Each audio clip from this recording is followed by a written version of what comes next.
Good morning, everyone. Thanks very much for being here for today's update. We saw parts of Vermont with significant rain and winds yesterday, but overall, we made it out better than expected. Although, it appears Rutland and Addison counties were affected the most, with high winds, which led to more power outages compared to earlier this week. The utility crews are working hard and have made a lot of progress since last night.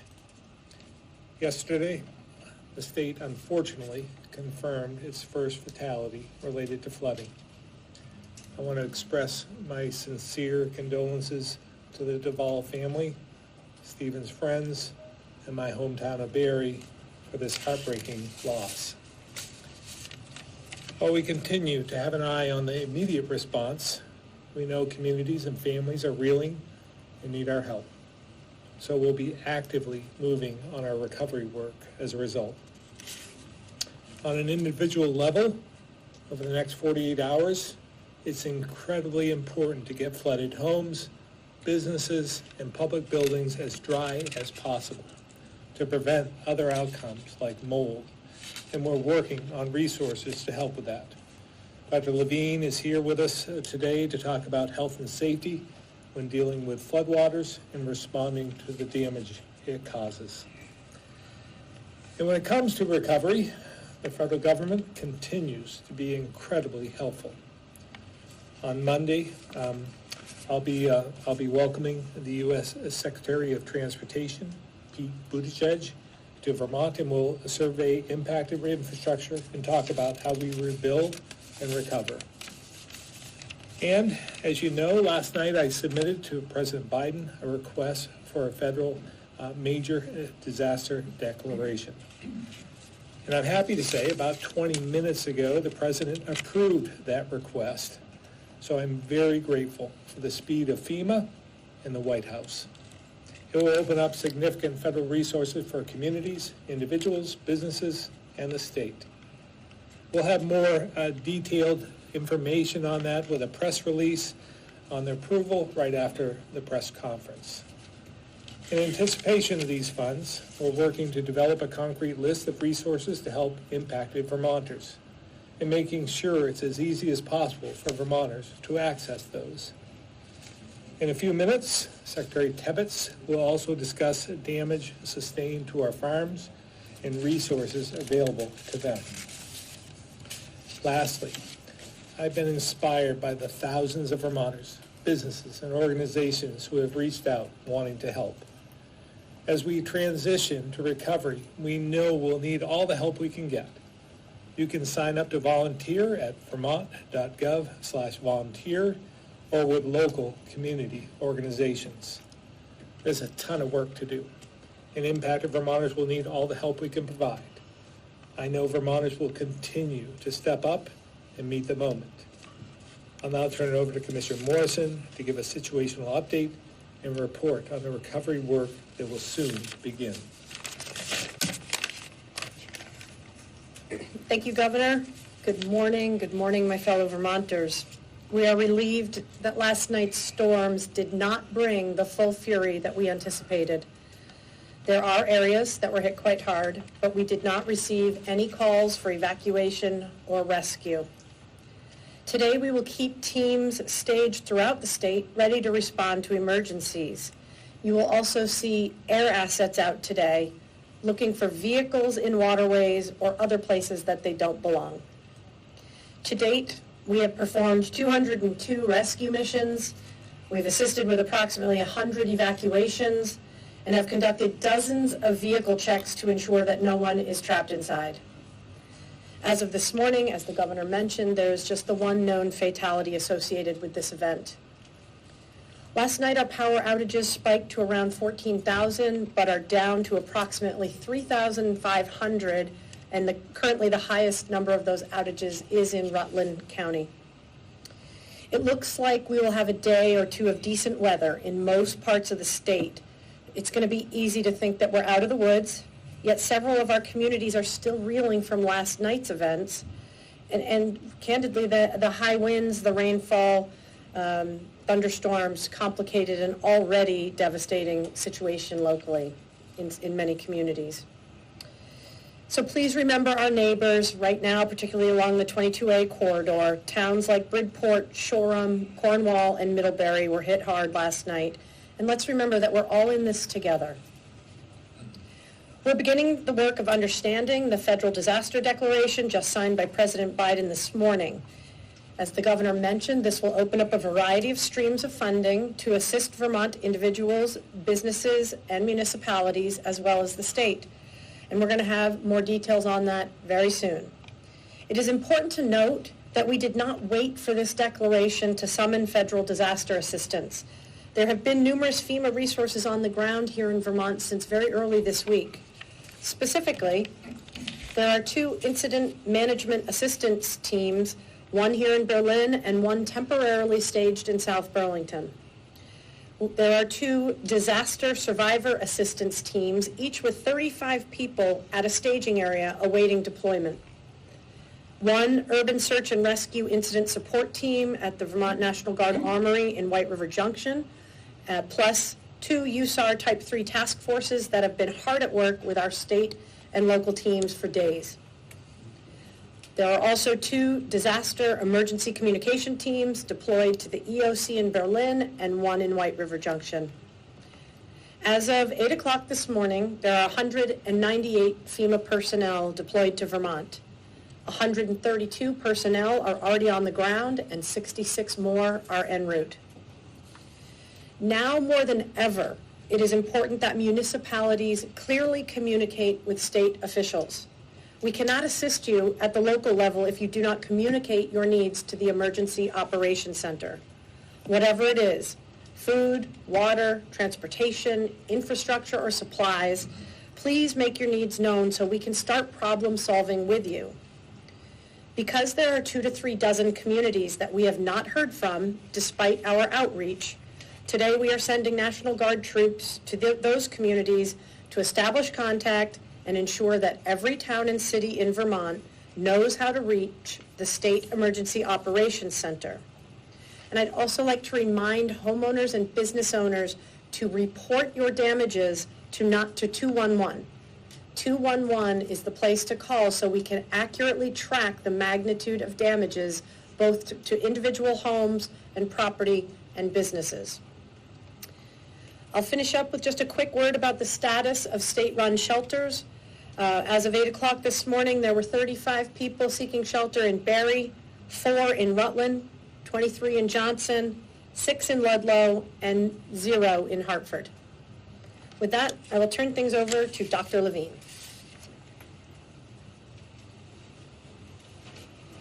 Thanks, Commissioner Morrison. Good morning.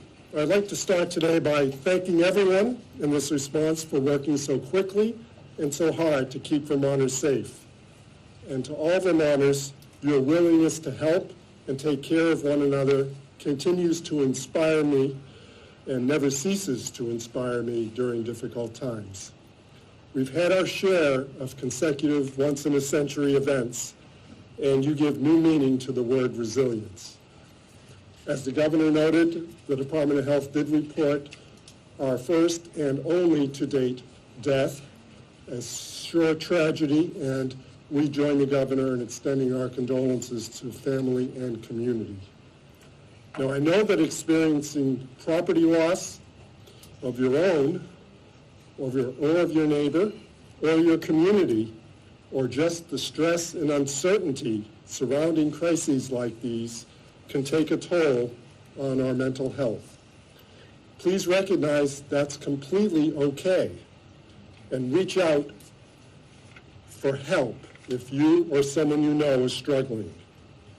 In addition to all of our local resources, there is now a national disaster stress hotline that you can call or text for support, 1-800-985-5990.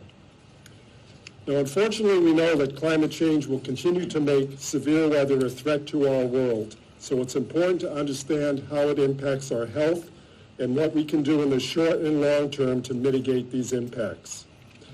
As we all work toward recovering from this disaster, returning to homes and reopening businesses, It's my task today to share some guidance for staying as safe and healthy as possible.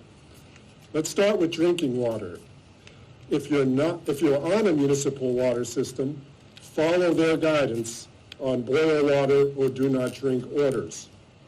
But if you have a private well or spring and are in a flooded area, you should assume your water is contaminated. Don't drink or use your water for cooking, baby formula, washing food, or brushing teeth until you can have it tested. The health department is offering free test kits for anyone impacted by the flooding. These kits check for bacteria, nitrates, other chemicals, or contaminants. Please call our public health laboratory at 802-338-4724 or check our website, which also has this number, for more information that can be tailored to your particular situation. Boiling your water for 1 minute kills bacteria and other organisms. But don't use or boil water that's untested if it's cloudy, full of sediments, or smells like fuel or chemicals. Next, talk about water in the swimming and water safety capacity. Even once the skies have cleared, people and pets should stay out of any body of water after a heavy rain or flooding event. This has always been true, even in non-disaster circumstances. High water and strong undercurrents can linger and carry debris several days after a storm, making swimming or boating in these areas dangerous for anyone. Bodies of water may also be contaminated by microorganisms, fuel, and wastewater runoff. Swimming in contaminated areas can result in rashes, sore throats, diarrhea, or more serious problems from bacterial infection. So it's best to find another summer activity or place to cool off until waters are calm and cool again, especially in light of the fact that we have repeated rain events throughout this time period. Next, returning to your home. Wait until local officials say it's safe and standing water has gone down. Watch for any downed power lines, gas leaks, or damaged fuel tanks. If you smell natural gas, which smells like rotten eggs, or hear hissing, leave immediately and call your local utility. If electrical circuits and electrical equipment have gotten wet or are in or near water, turn off the power. If accessing the main power switch requires entering standing water, you should consult with an electrician. And never use a generator inside your home, basement, or garage, or less than 20 feet from any window, door, or vent. And if you're entering such an area and you have cuts or sustain any injuries with nails or the like, please remember to check your tetanus status and obtain a tetanus shot if that is due. Finally, cleaning your home, which I've seen a lot of efforts being conducted as we speak. First of all, we're not recommending anybody test for mold. If your home has been flooded and closed up for several days, you should assume your home has mold.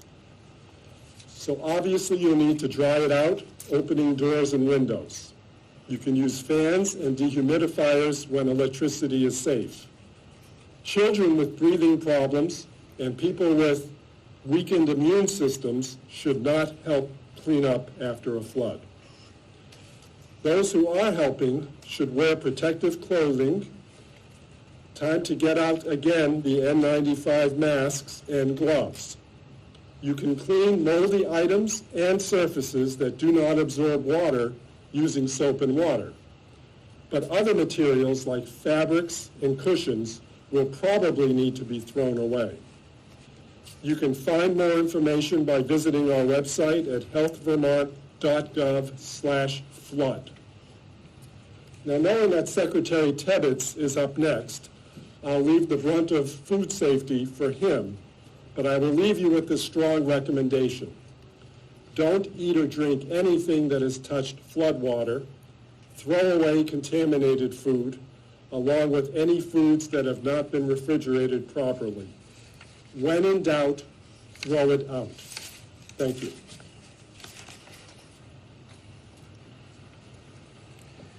Thank you, Dr. Levine, and good morning, Vermonters. So here we are. We know the story. We've seen the images. We've witnessed the heartbreaking pictures of water tearing through our cities and our towns and villages, uprooting our roads and our bridges, flooding our farms, and destroying our crops. This tragic event follows closely on the heels of a hard freeze many of our farmers experienced in May.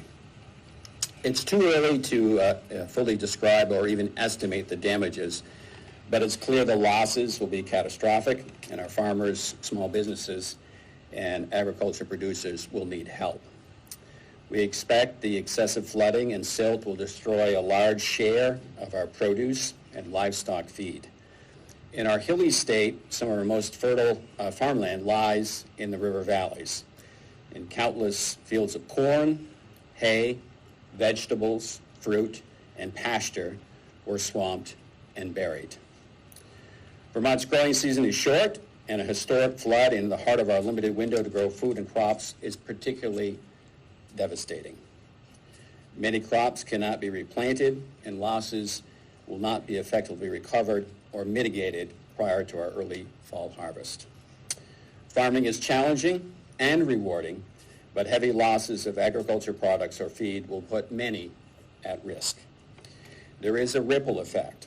The disruption to our farms may disrupt our regional food system and our food security.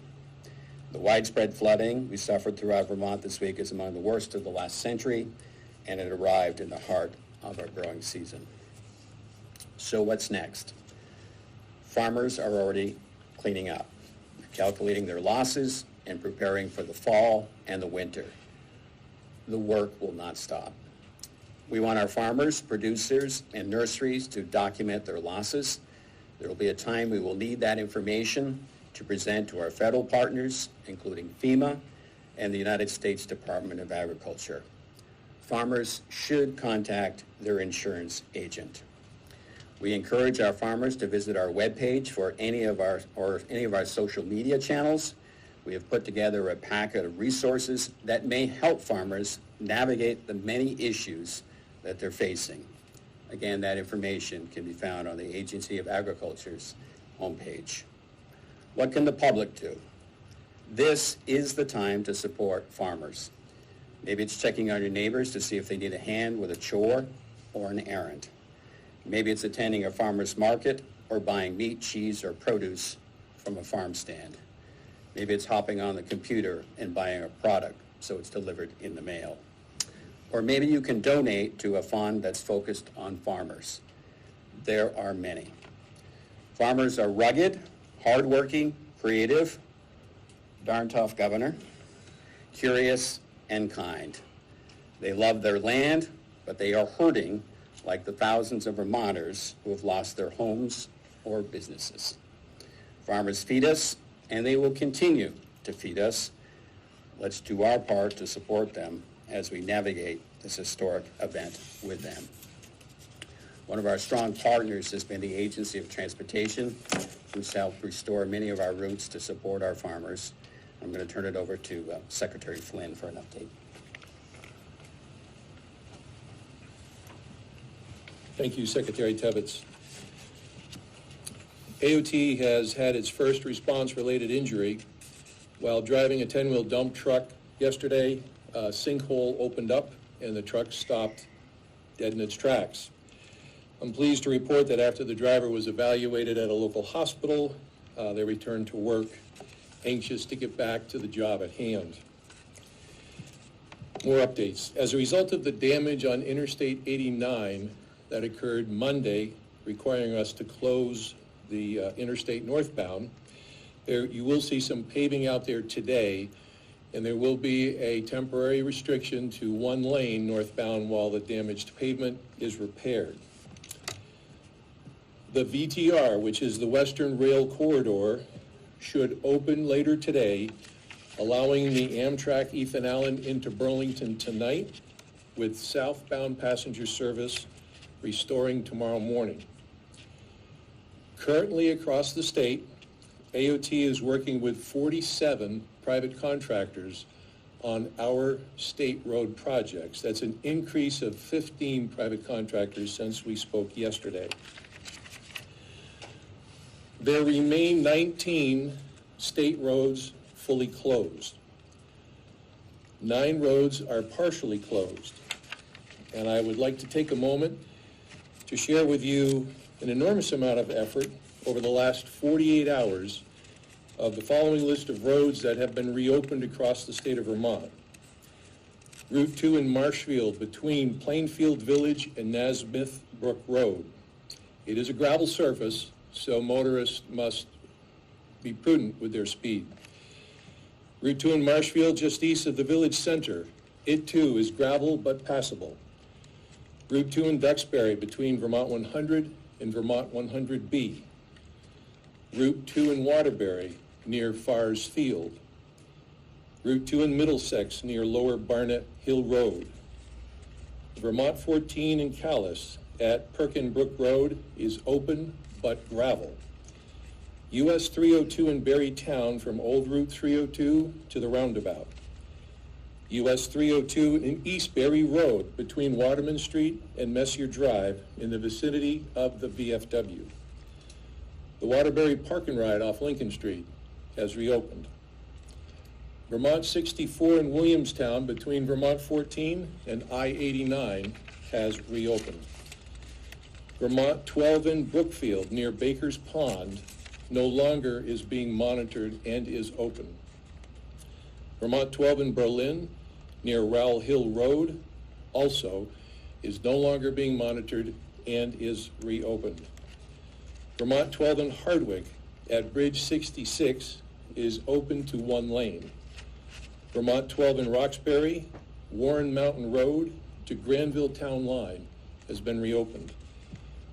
And then Vermont 103 in Chester, Vermont 100 in Wardsboro to Jamaica, Vermont 107, Stockbridge to Bethel, Vermont 100 in Londonderry, Vermont 100 in Weston, Vermont 10 in Chester, Vermont 5 in Westminster, Vermont 66, Route 66 in Randolph, Vermont 4 in Woodstock, Vermont 110 in Tunbridge, Vermont 106 in Reading, Vermont 14 in Randolph,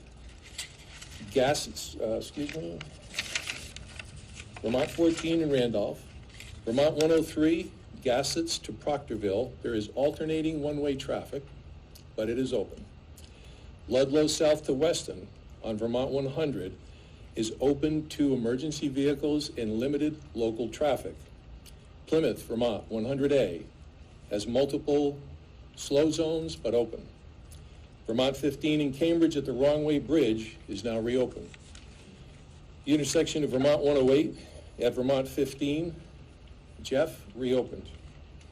Intersection of Vermont 108 and 109 has reopened.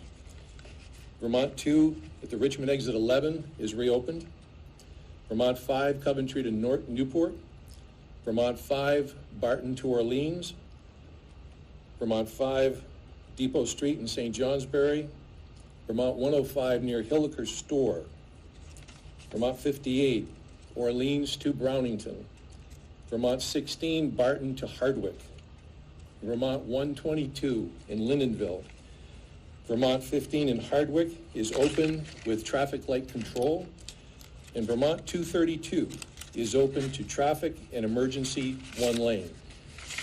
Now, I remind you, this has all occurred in the last 48 hours. Much of it has been because Mother Nature has cooperated with receding water, but each and every one of these sites that I've just read have required that we visit them to assure that they're safe to open to the public.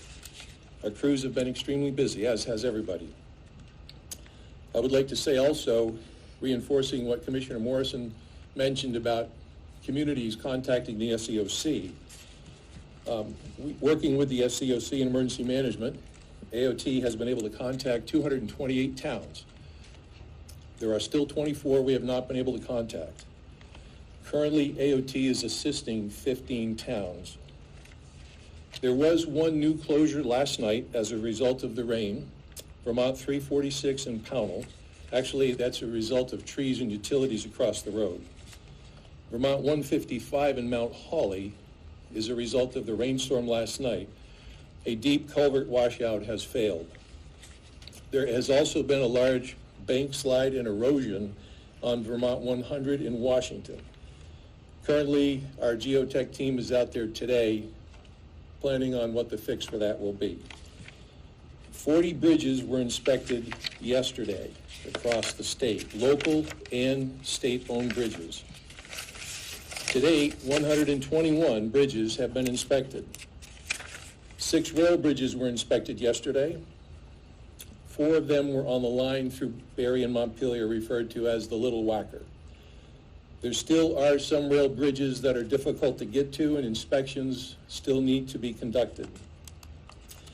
Some updates on some roads.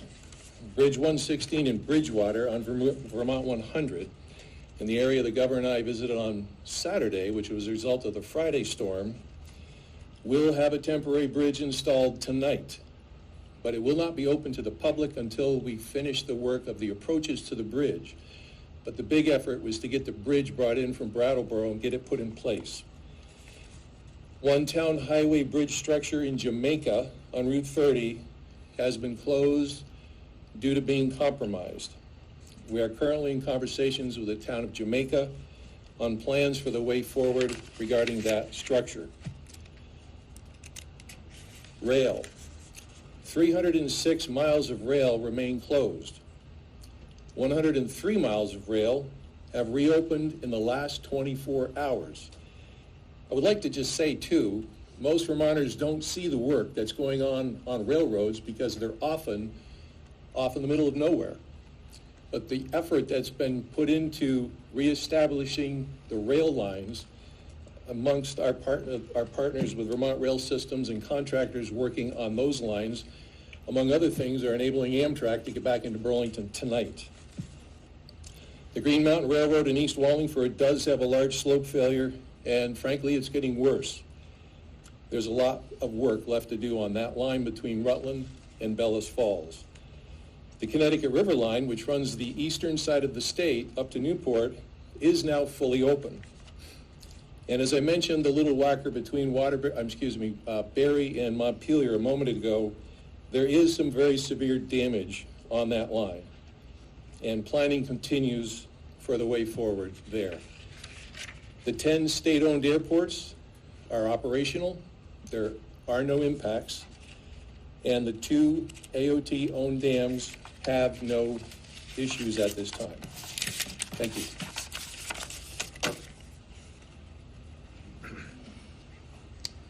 Thank you all. We'll open up to questions.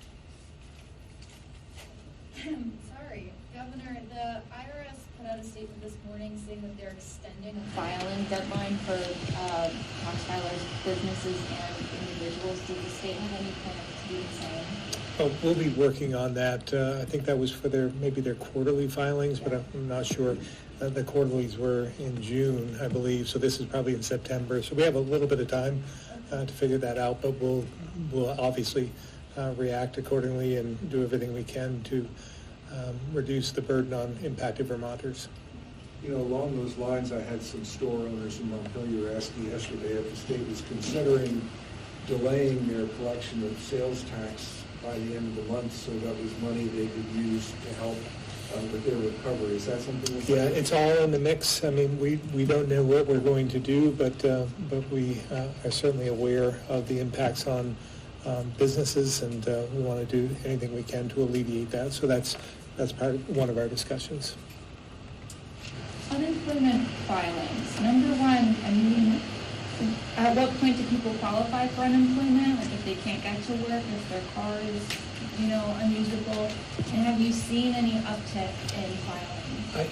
I'm not aware of the uptick at this point in time, but it's anticipated. There are a number of people who can't get to work, where their businesses are closed. So we fully anticipate, and we're preparing for that, the arrival of many who will be filing for claims. So we'll we're working on that as we speak. Is there anything the state can do to prevent employers from firing people if they can't get to work? I believe there is. I would have a hard time believing that anyone would do that, especially with the workforce challenges we face. We need every single employee we have. I can't imagine any employer doing that. But obviously we will react accordingly. For those employees who are working, who have been working with downtown businesses across the state, now there's just a huge recovery cleanup effort. Is their main recourse for the next few weeks unemployment, or is there FEMA money that covers salaries? How does that work? Yeah, I'm not aware of that. Thankfully, we have a couple of FEMA representatives here. I don't know if you are prepared to answer anything like that, but please come up and identify yourself. Yeah. Good morning. I'm Sam Harvey. I work with FEMA on the individual assistance side. Yes, there is the approval for disaster unemployment assistance, which is a grant from FEMA to the state to help with anybody who, because of the disaster, lost wages or lost employment. They would apply through the Vermont Department of Labor and go through that process. So that's a separate fund that's set up for them? Correct. So when will individuals be able to apply for individual assistance? What will that look like, and how much can people receive potentially? Sure. So for those that were impacted, that had uninsured disaster losses, they can apply for FEMA assistance as early as today, now that the declaration has been approved. We'll continue to roll out those programs, but they can call 1-800-621-FEMA, 1-800-621-3362, go to disasterassistance.gov, or interact with one of our disaster survivor assistance operators in the field to apply. That will start the process going. Each individual will have a different time frame and path forward based on their situation and what they're able to provide. And each individual, based again on their scenario, will have availability to different funds for home repair, for temporary housing, and for loss to personal property. Is there a deadline to apply? Is there a certain window you have to apply by? Yes, right now there's going to be a 30-day deadline. That clock will start ticking today since the declaration just came down. When Administrator Griswold was here earlier in the week, she said to Vermonters, don't wait to fix things. Get them done now, take pictures, worry about FEMA reimbursement later. Is that still the operative method? Yes, that is still accurate. I would not encourage anybody to delay any repairs, necessary repairs. When our FEMA inspectors go out to look at the property, they are trained to identify what has been repaired, anything that may have been impacted by the storm. I know that FEMA is able to provide, I think it's a $700 emergency check. So can you explain to us a little bit more about how you get that, how quickly it can come, et cetera? Sure. I believe what you're referring to is critical needs assistance. Mm-hmm. That's part of the assistance that would potentially be available as a survivor applies. So the same process applies, and then based on the information that they provide, their unique situation, they could potentially be eligible for that assistance. Right. And what can that be used for? It's intended to be used for any critical needs. So that could be for loss to food, loss to they had to pay for a hotel room out of pocket. Any of those things that are required in the interim just to get them through. Will the people need to provide their receipts to prove what they used it for? Is there any kind of check on that? It's always advisable to save receipts and to have those available. Depending on exactly what they're reported as losses, there may be requests for verification of it, but it'll depend on each survivor's situation. And for the $700 check and then the other assistance that people may qualify for, is that taxable? It is not. It is a grant. Okay. Calvin asked about the dollar amounts that people can get. My understanding is about $41,000 for damage to a home and then $41,000 other needs that they might have. Am I correct?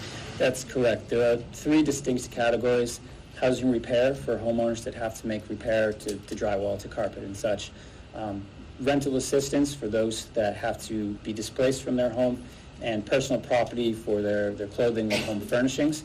Each one of those has a cap of $41,000, although I would encourage that it's dependent upon unique situations, so I would not look at that as a target for what any individual could necessarily expect. We've got some folks on the phone, so I'm going to go there and then we come back to the room. We'll start with Bob Audette, Borough Reformer. Thank you. I don't have any questions right now. Thank you, Bob. Let's try Keith, Rutland Herald. Hi. Has anyone checked on or is monitoring the health and welfare of our unhoused population? They are being treated just like everyone else at this point, Keith. If they are unhoused and need assistance, they should also call 211, and we're there for them as well. Thank you. Derek, 7 days. Yes, thank you. Has the state been able to assess the scope of damage to mobile home parks around the state? Do you know how many have been damaged? Has there been state or federal level outreach to parks that are affected? Yeah, we are aware of some mobile home parks, and we are looking into those at this point in time. And in fact, there was one we visited 2 days ago in Barry that was heavily impacted again from this storm. Is there anybody here who might be able to speak to that? Yeah, Commissioner Morrison had to leave. We'll get back to you on that and give you a report on that tomorrow. But I have been concerned about our mobile home parks because I was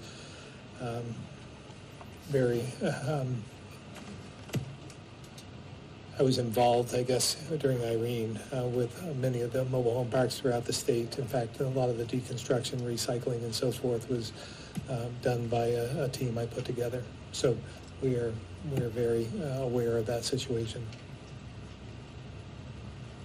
Thanks. I had one other question. I was hoping to get a little bit more clarity on those 24 or so towns that were mentioned as not having had contact with state officials yet. Are those towns, or any of those towns, in areas of the state that were known to be affected by the floods? And when you say the National Guard will be deployed to those places, what will that look like? Yeah, we'll have a liaison from the National Guard go into the communities just to make sure that we're talking to them face to face, without an email, without a phone call, and so forth. We don't want to wait for that. Obviously, something's being missed, so we want to be sure that we have this contact, so we know what the needs are of the communities. Because if they don't contact us, we don't always know, and so that's what we're trying to alleviate. You know the Sure. Okay, Secretary Flynn. From the AOT perspective, the majority of those towns that I mentioned are in northwestern Vermont, where there was much less impact from this event than the rest of the state. So we would call that our District 5 and our District 8 garages in the towns in that area, probably just because they don't have a lot to tell us. But we're not relying on that. We're going to continue to try to assure we have contact.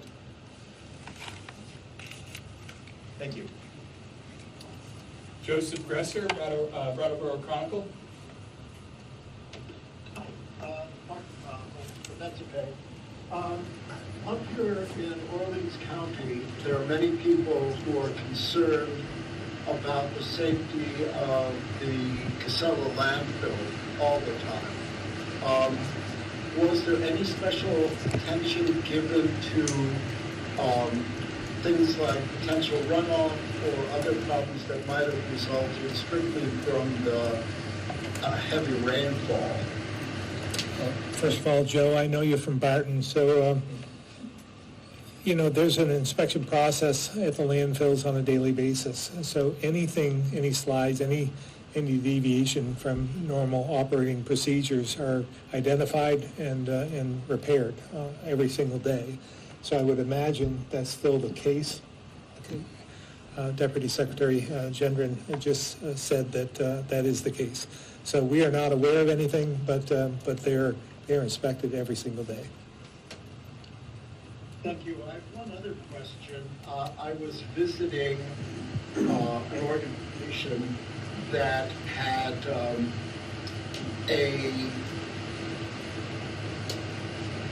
lithium battery-powered snowblower, which they took out of a flooded basement and came back the next day to find in ashes. Is this something that people should be aware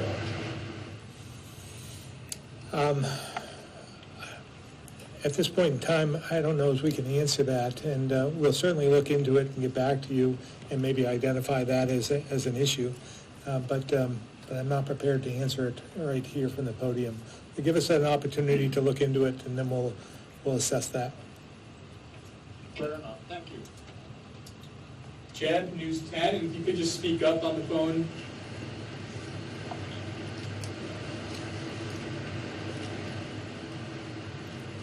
Jeb?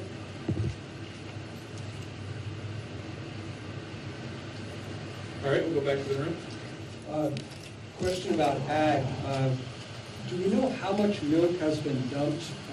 I gathered from the website that is a concern. Any sense of how much and what's been done about it? Just a little background. As many of you know, cows have to be milked twice a day, and then it's gone into a holding tank for storage. And pickup, it could be, depending on the size of the farm, could be every day or could be every other day. So there's not a lot of capacity to keep the milk cool on the farm. It has to be transported to the creamery to be processed into, cheese or butter, yogurt, etc. So when we had a number of roads that washed out and collapsed, that put a real strain on our transportation system in picking up the milk. So it's not as bad as we thought it was going to be. There's still pockets of it. Of course, a gallon of milk that you have to throw away is a sad day for a farmer. That's the revenue stream for a farm. And it's also a loss because that's turned into valuable product to feed us. So there has been some great work done by transportation in identifying some areas that priority, particularly Route 2. There was a lot of the creamery in Cabot. Getting that milk there was very, very important. Route 2 is open again, so that milk is making its way to the creamery there. We still have some pockets in the hills, some of these back roads. We have some incredible stories from farmers themselves fixing roads. Town of Cabot, a farmer up there got his tractor together, and these are the stories you're going to see all across the state of Vermont. People just doing the work that needs to be done. He got his tractor together. He's been repairing roads along with the town crew in Cabot, and that meant that his milk could be picked up and taken to the creamery. But still some pockets out there, but it's better than we thought it was going to be. You mentioned the frost. What are you looking at? I know it's early, but for the long-term impact on farm viability in Vermont with these two major events? Well, it's too early to tell, but I know there's a lot of discussions going on. Some of these farmers went through this during Irene, like a lot of Vermonters went through this. Now they've gone through it again. 12 years, is it, I think. So there's going to be a lot of discussions of what to do. We're prepared at the agency to work with, particularly, I think one area that we got to work on is the produce section. I think the produce farmers, this came at the worst time for them. Much of their crop was coming in at this time. We have a very short growing season. There may be not enough time to replant. Maybe some cases they can replant and get another crop. So there's a lot of discussions going on, and a lot of farmers probably pretty discouraged right now. But now we've got to evaluate the losses, try to get them as much support as we can, and have discussions with them to prepare for the late summer and fall and into winter. Secretary, have you received reports of any animal fatalities on farms? I have not received any. That does not mean there have not been some. But I think, farmers are pretty careful about taking care of their animals and getting them to where they need to go. Now, there may have been, but I have not received any, big reports of losses for livestock. If, let's say a dairy farmer, for instance, if their fields are flooded and their cows can't graze or they can't make hay, I mean, what are they to do? A couple of things we're encouraging farmers to do. There's going to be some testing done on the soil. So we're working closely with UVM Extension. And Dr. Heather Darby is an expert, and she's been visiting farmers, looking at, what to do with the corn crop. There's a little debate whether the corn can be saved or not. Unlike Irene, it was too late in the season and may have lost. There may be a chance that some corn can be salvaged. And on the hay side, I think we're going to have a hay issue. I think we're going to have an issue with a lot of hay that's been destroyed that maybe cannot be salvaged. So we're going to be testing both, the crops to see if they're okay, and we're also going to be testing the soil between our lab and UVM Extension. That's the plan. You brought up the May freeze. Have you heard an update from the feds about the disaster declaration request? We have not.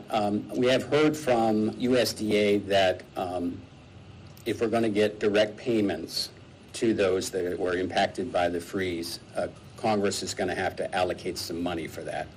We believe the loss for our growers was about $10 million during the May freeze. So we have heard from USDA. They do have existing programs, but most of those are loans, not direct payments. But if we're going to get any direct payments to those that suffered loss during the May freeze, Congress is going to have to appropriate a special money for them. Would that be in the Farm Bill or the budget negotiations? It could. There's a number of vehicles.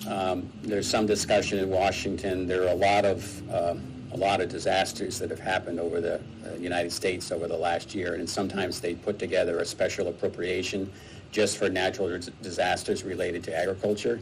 We think that may be a vehicle, but we're in close contact with our delegation. The other thing is the region has been impacted, so we've had, Connecticut was reaching out last night. Massachusetts was involved in this flood as well. So it's just not a Vermont issue. New York was impacted. As a region, we've had some serious farm issues, both on the frost and on the flood, which may benefit us as we seek federal aid. Will you seek another USDA disaster declaration? We're looking into that. We're under discussion. Maybe the overall FEMA one that the president has given us may be enough, but we're prepared to file one in case we need an additional one and get that to the governor for his signature to present it to the United States Department of Agriculture. This is a super bleak question, but you mentioned that this was a regional event and a lot of crops have been damaged, and as the climate warms and severe weather events continue to happen, are you concerned about long-term food security? I think we're always concerned about that. That's sometimes we forget about when farmers sometimes are criticized for whatever some practice or what they do, but in the end they're feeding us. I think Vermont is in a good spot without these natural disasters. We can produce a lot of great food for the region. We can produce more, but it's challenging. The price point to the farmer is always a challenge. We've got a national system. We probably should have a regional system, but a lot of people are working on that. Vermont can produce a lot of great food for Boston and New York and the Northeast. They just need to have that system supported, but it's very complicated, everything from transportation to getting it to market and getting a return to the farmer that's fair. Sorry, go ahead. If the feds are able to provide relief, I'm wondering, is there a difference in how non-food producers can receive relief? I'm thinking of there's in particular a flower farmer that I've seen whose entire stock has been demolished. Yeah, those we have concern for our nurseries, our flower farmers. We also should not forget about our loggers as well. It's been a very, very, I'm working with Forest Parks and Recreation as well, because Our loggers, it's been so wet, they have not been able to get into the woods to cut trees, but now they've not been able to get those logs out of the woods and get them to the mills to be processed as well. So that's a pocket that, as we discuss this overall recovery, we're always partnering with our logging industry as well, because they're an important part of our landscape and our rural economy. Time for maybe one or two more. I just had a question about housing. Governor, as you know, there's a pretty significant chunk of our housing that's been temporarily at least knocked offline. You've got people in shelters. What do you see as the medium to long-term vision about how this storm will affect what's already a really tight housing market? Yeah, obviously, we knew that there was a housing crisis. We've known that for a number of years. A number of people, leaders, legislative leaders have characterized that as a crisis, and this just further burdens that. So it's not lost on us. We're going to be doing all we can during this situation to, again, further the replacement of housing and to build upon that. So we'll continue to work on that. And have you been in contact with lawmakers, the pro tem, the speaker, about whether it be housing or anything else, that there's questions that this storm might have arose that we might need to tackle in a legislative session or a special session? Yeah, I mean, considering it's been 4 days, we are just taking care of the response right now, but those recovery, our teams in ACCD are already working on that. And we'll be in conversations with the legislature to see if there's anything that we should do. But again, we know this was an issue before the legislative session. For the last five years, it's been an issue, and this further impacts that. And so we will continue to do all we can to work on that and to alleviate that. Could you give us a quick update on what you expect now that's going to happen on Sunday night and early Monday morning, and how the state is preparing for that possibility? Yeah, again, we're asking Vermonters to be vigilant, be prepared. We don't know the extent of some of these storms. There's one on Sunday, another one on Tuesday, and then it appears that we're just going back into our pattern of almost every other day of rain. But we haven't heard about the intensity or the severity of these storms at this point in time, but to be honest, we didn't know 3 days ago about this one that we experienced last night. So again, we will continue to monitor, we'll continue to listen to the experts, and we'll continue to communicate with all of you so that you can communicate with your listeners. So that we be prepared if and when there's another event. But again, at this point, we're in pretty good shape. The streams and rivers are receding. That's good news. The reservoirs and dams, we're seeing that level recede. So we have some storage capacity, and that's the important part. So what we experienced again with this weather event was 3 days of intense rain. If we can get a few breaks here, we'll be able to have that storage capacity. We may have the flash flooding, but we'll have the storage capacity so that we can, so that it wouldn't impact our downtowns quite as much as it did this time. So the past couple days, there's kind of been a keen watch on dams. So now that river levels will hopefully kind of be going down, is there any type of assessment or inspection process going forward in the next couple of weeks with Wrightsville, Queechee, dams across the state? All of them. We continue to monitor them, and we'll continue to see if there's any damage. We were concerned about the Queechee situation. It appears we're okay there for at least now, but we continue to monitor each and every one of them. Could we get Dr. Levine back up? Thank you for being so generous with your time. I really appreciate it. I'm wondering if the department is at all bracing for an uptick in airborne illnesses, specifically COVID, with people in shelters in tight proximity. Well, fortunately, respiratory infections are less common in the summer, so most of the viruses are not major players, and people are not congregated indoors most of the time. COVID levels have not really been altered at the present time. It's obviously very early in the experience, but we're not seeing the kind of summertime surges we've seen and other summers during the pandemic, which is a great thing. But obviously, we continue to do surveillance on all of these conditions, COVID specifically. People should also understand, the healthcare system is up and running, and it's had its challenges as a result of the floods, but the reality is almost 100% of both inpatient and outpatient facilities are open. Our substance use disorder treatment system is open. Things are actually available for any Vermonter in need. Has there been any increase in people coming into hospitals or doctor's offices for water intake illnesses? Like, I guess it'd be food poisoning if they're drinking bad water? Yeah, so have not heard that as of yet. Obviously, this is still fairly early in the experience. We will know if that occurs, but I've not heard that yet. What about illnesses from coming into contact with floodwater, like hepatitis or hepatitis? Yeah, those are the kinds of things that I was cautioning people about in my comments. Again, I think that's a little early in the response yet, too, to understand if that's been an issue for people. But wearing all of the protective equipment we talked about and taking great care in those environments is really the key. Have there been any staffing issues at hospitals, pharmacies, or doctor's offices? So staffing issues, some of the hospitals were concerned about staffing issues, mostly because of transportation issues, not illness issues.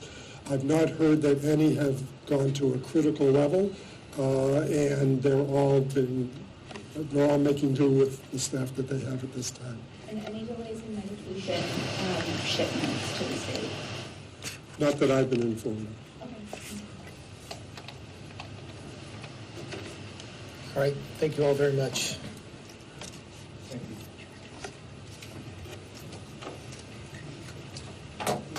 Bob and Sarah, I guess.